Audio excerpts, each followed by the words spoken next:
Iti pakasaritaan, may sa kailyan tinagbalin ang nationalist leader kalpasan anabutusan kas may sa kadagiti resident commissioner ti Pilipinas iti Kongreso ti Estados Unidos.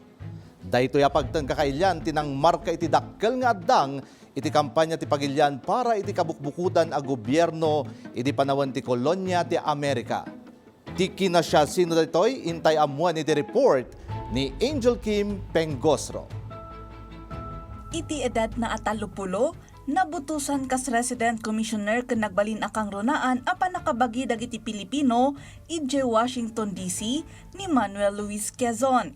Nupay karaman iti debate ken trabaho iti committee ti maysa a residente commissioner awan ti karbanganda nga agbutos iti Kongreso ti Estados Unidos.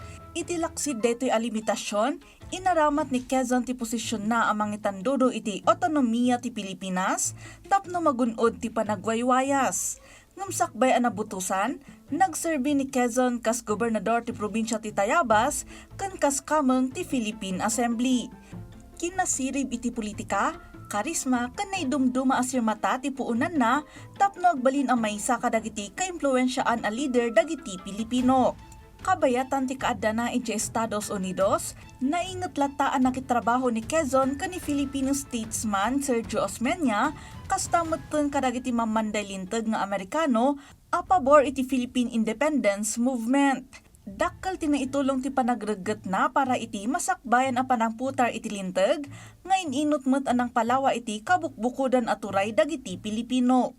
Tibaligi ni Quezon kas resident commissioner kat nagserbi a pundasyon para iti panagbalin na kas presidente ti Commonwealth of the Philippines idi 1935.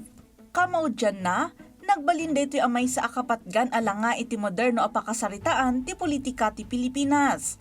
Ang malaglagip gapo iti panangikampanya na iti national akinasyasino, social justice reforms, ken ti arapaap a panagwaywayas. Ita, ibilbilang dagiti historiador ti panakabutos ni Quezon kas may sa panagbalbaliw iti napaot a panagdalyasa ti Pilipinas agturong iti wayawaya. Akamao dyan na ket nagunod iti July 4, 1946.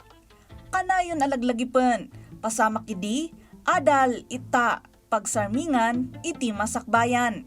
Anjel Kim Pengosro.